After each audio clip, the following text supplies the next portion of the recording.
অনাস্থা ভোটে হেরে ফ্রান্সের প্রধানমন্ত্রী মিশেল বার্নিয়ারের সরকারের পতন ঘটেছে। ৬০ বছরেরও বেশি সময়ের মধ্যে ফ্রান্সের প্রথম অনাস্থা ভোটে কোনো সরকারের পতন ঘটানো হয়েছে। বৃহস্পতিবার ৫ ডিসেম্বর সংবাদ মাধ্যম আল জাজিরার এক প্রতিবেদনে তথ্য জানা গেছে।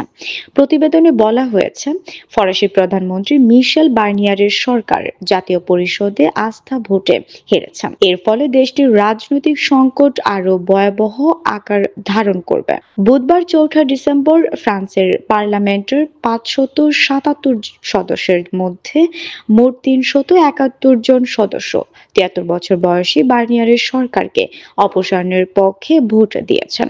সংসদের স্পিকার ইয়ায়েল ব্রাউন পিভেল জানিয়েছেন, বার্নিয়ারকে এখন রাষ্ট্রপতি ইমানুয়েল ম্যাক্রনের কাছে তার পদত্যাগপত্র জমা দিতে হবে এবং সংসদ অধিবেশন বন্ধ ঘোষণা করা হবে। বার্নিয়ার তার সরকারের পদত্যাগপত্র শীঘ্রই রাষ্ট্রপতির কাছে জমা দেবেন বলে আশা করা হচ্ছে।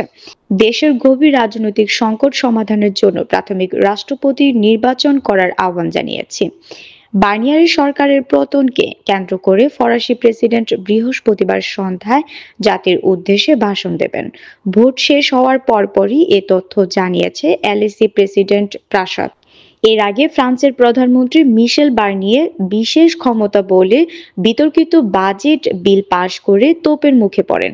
সংসদ সদস্যদের ভোট ছাড়াই বিল পাশ করায় প্রধান বিরোধী দল ও বামপন্থী দল সরকারের বিরুদ্ধে অনাস্থা প্রস্তাব ঘোষণা দেওয়ার সিদ্ধান্ত নিয়েছিল।